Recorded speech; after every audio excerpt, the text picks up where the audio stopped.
The votes are in, and it looks like a fairly good chunk of you all agree that I should double down on this Warrior Cats animation that I'm already so far along on, so double down I did. Thank you to everyone who participated in the poll. It was super helpful and also pretty cool to see what you guys thought about my works in progress. There's something so unique about the Warriors art community. Everyone is so interested in each other's OCs in a way that I rarely see in other fandoms, and it's just such an enthusiastic community full of talented creators that it really motivates me to make my own stuff without shame. While I'm a bit behind the greats, this series is all about catching up to the level of skill I admire in others, so what better project to dedicate my time to than a Warriors animation? Exactly. There isn't one. Alright, let's get into this week's progress. So unfortunately the burnout caught up to me and I got crippled by illness for a few days, but except for the one day I spent entirely asleep, I was still able to sit and chip away at this project. It doesn't feel great to break my streak, but the only way to make sure I have the energy to keep working is to make sure I'm taking care of myself, so I just have to remember that the break is necessary and let myself rest. I do just generally live in a constant state of exhaustion, so sometimes it's hard to tell when I'm coming up on my limit, but my epic American doctor says I'm fine, so surely it means nothing. Anyways, drop any advice you have for not feeling like shit all the time in the comments. Moving on. You have been my friend.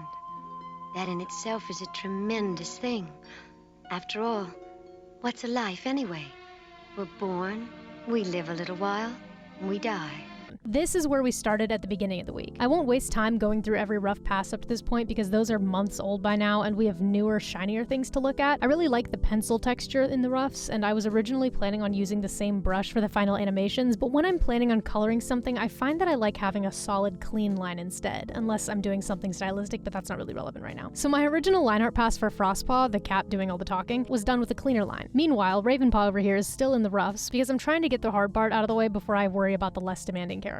Now, clearly there are a ton of anatomical inconsistencies in my initial pass. The arms and paws and body and head change sizes all the time, and I just can't stand to look at it. Don't even get me started on the ears. How does anyone get used to moving these things around? That's a hypothetical, by the way. Obviously, the answer is practice. My first step to fixing these problems was, you guessed it, going back and adding my circles. This helped a lot when I came back later to make a better construction pass of the head, but slow down, I'm not there yet, Jesus. Another benefit of using circles for me is that it helps me visualize the arcs each body part will make. The torso and hips are less demanding in this respect, but they're also super imperative to get right, since they influence all other actions taken by the body. The same goes for the head, which alternates between leading and following the action of the body depending on the actions I'm animating. A lot of this is just determined by vibes, if I'm being honest, and whether the head is moving away from or towards the torso. All that being said, I'm sure there are places where I could improve the arcs I've got, so if you guys see anything out of place, please let me know below. Fail faster and all that. After this, I was pretty sick of circles, so instead of going after the legs, I decided to make a construction pass primarily for the head. This was super frustrating because I felt like I was redoing a bunch of work I'd done weeks ago, but when I got to actually drawing over my original lines, I realized just how crazy off my anatomy was. That might sound like an embarrassing bummer, but it was actually super cool because it was like I was creating a direct overlay of just how much I've improved since I really started animating again. I don't know if it's because I've been animating consistently for a month by now, or just because I was sitting down and really paying attention, but it felt really good. Do you guys ever go on like a drawing hiatus and then come back to start drawing? And even though you think you should be worse after not drawing for forever, you put your pencil to paper and it's like the most fire shit you've ever drawn? Is it a burnout recovery thing? Is it just like the natural graduation of getting older and developing better command over your hand-eye coordination? Is it magic? Asking the scientists in the chat to start considering this phenomenon, please and thank you. After I spent 2 days fixing her noggin, I could no longer ignore the glaring issues with the legs, so I finally sat down and forced myself to make another pass of circles. This time in green!